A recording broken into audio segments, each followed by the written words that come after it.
J'ai remarqué que si on veut rester bien avec quelqu'un qui n'est pas d'accord avec vous, il ne faut surtout pas parler des désaccords. C'est-à-dire des choses avec quoi on n'est pas d'accord. On part de la pluie, du beau temps, tout ça, et ça va très bien, ça va bien. Il faut éviter les discussions, les points de désaccord. Ouais. Comme sur la politique, il y en a qui se disent, dans les familles, c'est la chamaillerie pour les politiques. Et des fois, ils sont fâchés à vie après. Il vaut mieux pas parler. Vous faites ce que vous voulez, puis vous n'en parlez pas. Mais dans la religion, c'est un peu pareil quand même, des fois. Si vous commencez à parler de certains trucs, ça brouille.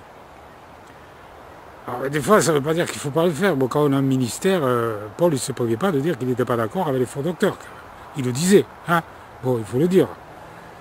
Mais bon, des fois, dans certaines circonstances, si vous voulez garder des amis, parlez de la pluie et du beau temps.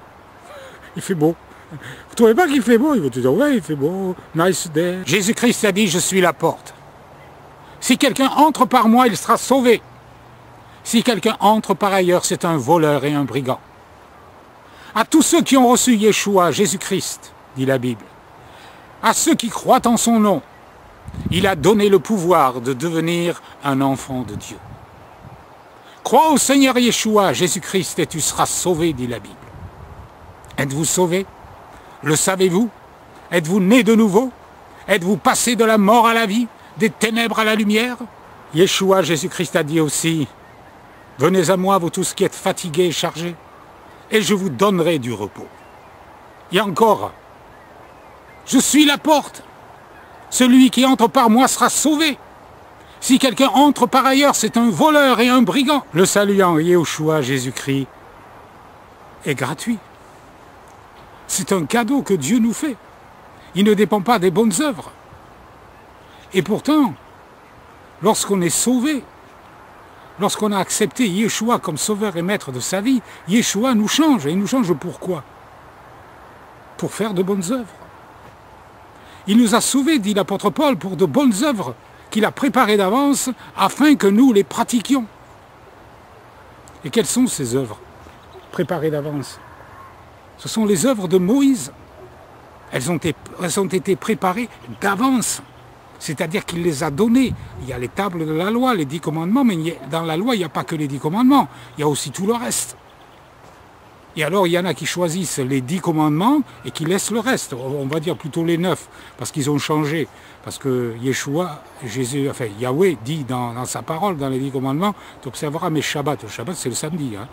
C'est pas dimanche. Dimanche, c'est le premier jour de la semaine. Eh bien, il y en a qui disent non, mais maintenant ça a changé, ils se réunissent le premier jour de la semaine.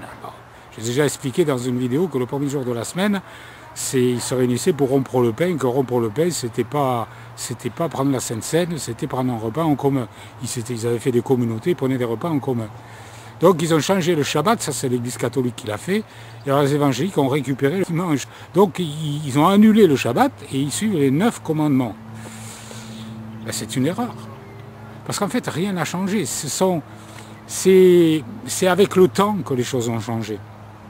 C'est avec Constantin, la religion a changé. Ils ont tout modifié petit à petit, tout a changé. Et alors c'est bien commode parce que maintenant, pratiquement, à part le langage, on ne reconnaît plus tellement les gens du monde des véritables croyants, des chrétiens. Chez les évangéliques, par exemple, pour prendre eux, ils vivent comme les gens du monde. Ils fêtent les mêmes fêtes, hein, les fêtes païennes, qui sont dédiées à des dieux païens. Donc ça a changé, mais ce n'est pas Elohim qui a changé ça. C'est pas Yeshua qui a dit, à partir de maintenant, vous fêterez les fêtes païennes. Hein, il n'a jamais dit ça, Yeshua. Jamais. Il fêtait les fêtes de Yahweh, lui. Hein. Alors il ne va pas nous dire à nous, moi je le fais, mais vous devrez faire l'inverse. Il n'a jamais dit ça. Hein. Jamais. Trouvez-moi un verset qui dit, vous ferez le contraire de ce que moi je fais. Hein. Moi je mange cachère, vous n'aurez pas besoin de manger cachère. Moi je mange sain, c'est bon pour la santé parce que les viandes qui sont pas cachères sont des viandes contaminées. Par exemple, vous prenez certains animaux qui sont des charognards. Bon, Dieu dit, ça fait partie des animaux impurs. Impurs, ça veut dire contaminés, c'est-à-dire qu'ils ont des germes à l'intérieur qui ne sont pas bons pour la santé, qui peuvent vous communiquer des allergies ou des maladies. Et Dieu dit, ne les mangez pas.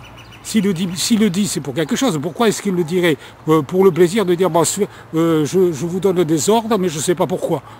C'est absurde. Dieu sait pourquoi il donne des ordres et des interdits. S'il le dit de ne pas le manger, c'est qu'il y a un danger. Autrement, il ne vous interdirait pas de le manger. Hein? Pourquoi il permet certains et pas d'autres? Parce que certains sont bons pour la santé, d'autres pas. Alors bien sûr, quand vous mangez un animal interdit, vous n'êtes pas terrassé du jour au lendemain comme si vous mangiez un champignon vénéneux. Hein? C'est pas pareil, évidemment, vous n'allez pas mourir du jour au lendemain. Mais moi, je me suis posé une question. Par exemple, je me souviens quand j'étais petit, j'avais de l'acné. Et vous savez, le porc. Je me suis demandé, alors c'est pas prouvé bien sûr, j'ai pas de documents scientifiques, mais je me demande si l'acné, parce que l'acné, qu'est-ce que c'est? C'est des microbes, c'est des trucs qui sont dans le sang et ça fait venir des boutons. Eh bien, à mon avis, ça vient de la nourriture, de la mauvaise nourriture. Si vous mangez que de la bonne nourriture, que Yahweh vous dit de manger, à mon avis, les boutons, peut-être qu'il n'y en aurait pas. Je dis peut-être parce que j'en sais rien, j'ai pas fait l'expérience, je ne peux pas le prouver, puisque quand j'étais petit, j'ai mangé du porc aussi, comme tout le monde. Et je me demande si la viande de porc, c'est pas ça qui donne l'acné aux jeunes, avec plein de boutons partout. Parce que cette viande n'est pas bonne à manger. Elle est impure. Vous savez, les porcs, ils mangent n'importe quoi. Bien sûr, maintenant, on leur donne des farines. Qui sait ce qu'il y a dans la farine? En plus, on ne sait pas. Hein. Méfiez-vous. Bon, alors, mais bon, il y a sûrement une raison à toutes ces maladies. Et les allergies, il y a de plus en plus d'allergies. Qui vous dit que ça ne vient pas des mauvaises viandes qui sont interdites par Yahweh et qu'au bout d'un certain temps, au bout de quelques années, vous avez une allergie. Ma femme, elle est devenue allergique à l'iode. Elle a mangé beaucoup de crustacés interdits par Yahweh, par la Torah. C'est interdit. Et vous avez des gens qui mangent des moules, des huîtres, et puis, là, je n'ai pas regardé les statistiques, mais j'ai entendu souvent dire, enfin plusieurs fois en tout cas, dire les gens sont morts parce qu'ils ont mangé des huîtres. Les gens sont morts parce qu'ils ont mangé des fruits de mer. Ils sont morts. C'est pas rien de mourir quand même avec des trucs interdits. Et ça, Yahweh, quand vous regardez ce que c'est, vous regardez dans le Lévitique, c'est interdit. Dieu dit, n'en mangez pas. Ayez-les en horreur. Pourquoi ayez-les en horreur? Est-ce qu'ils sont moches à regarder? Pas du tout. C'est parce qu'il est en horreur, parce que si vous les mangez, c'est du poison. C'est comme si vous disiez, les champignons vénéneux, ayez-les en horreur, ils sont impurs. Alors maintenant, vous allez dire, ah mais Paul, il a dit que tout ce que Dieu a créé est bon, vous pouvez le manger. Alors bon, si on suit du mot à mot, soyons logiques avec les évangéliques qui disent n'importe quoi, soyons logiques avec eux, tout est bon. Parce qu'ils se défendent quand on leur dit, ouais, on ne peut pas manger du porc. Oui, mais Paul, il dit que tout est bon. Alors si tout est bon pour le porc, tout est bon pour le reste. Alors tout ce que Dieu a créé est bon. Attendez, il ne sait pas si ça rend compte de ce qu'ils disent. Tout ce que Dieu a créé est bon. Si vous leur dites, non, c'est pas vrai, comme ça, vous dites, non, c'est pas vrai, ils vont dire, comment ça, vous niez la parole de Dieu? Regardez, c'est écrit. Tout ce que Dieu a créé est bon. Mais alors, on creuse un peu plus à profondeur, et là, ils vont vous sortir une autre ânerie, sûrement, ou alors un truc comme ils sont coincés, je ne sais pas ce qu'ils vont dire. Mais tout ce que Dieu a créé est bon. Alors, manger un champignon vénéneux, parce que Dieu l'a créé, d'après vous, c'est bon, puisque tout est bon. Oh, mais non, on n'a pas dit ça. Et alors, qu'est-ce que vous avez dit, alors? Vous avez dit que tout était bon. Non, mais il y a un certain illogisme dans ce qu'ils disent. Un certain illogisme dans leur interprétation de la parole d'Élohim, de la parole de Dieu. Ils ne sont pas logiques. Ils ne pensent pas, ils ne réfléchissent pas au reste. Ils sont là, à chaud, et ils vous sortent n'importe quoi. Certains ne connaissent pratiquement pas la Bible. Je suis baptisé du Saint-Esprit, je parle en langue, bla. Ils disent n'importe quoi. Reste à prouver. Alors moi, je vais vous dire, je connaissais un évangélique.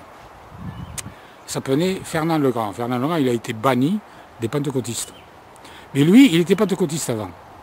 Bon, j'attaque les pentecôtistes, je vais me faire lapider là.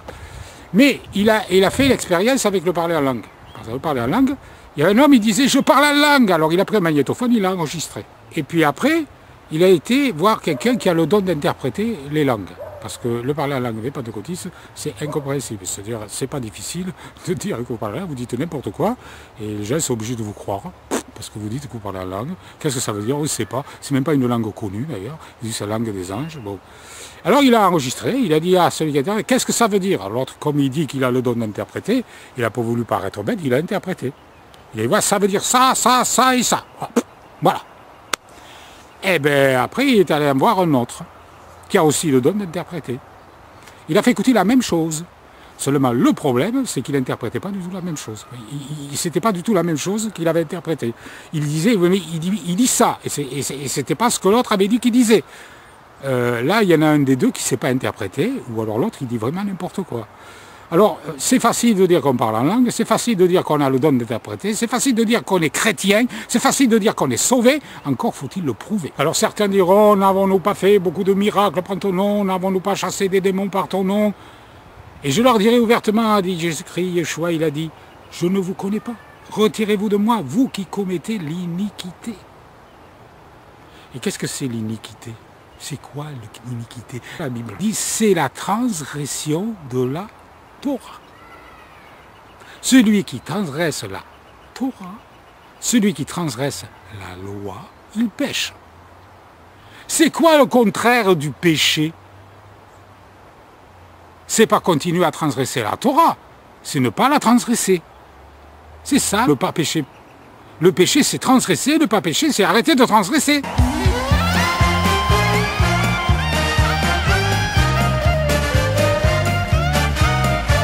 Il est vivant, il est vivant. Il est sorti du tombeau, il est vivant.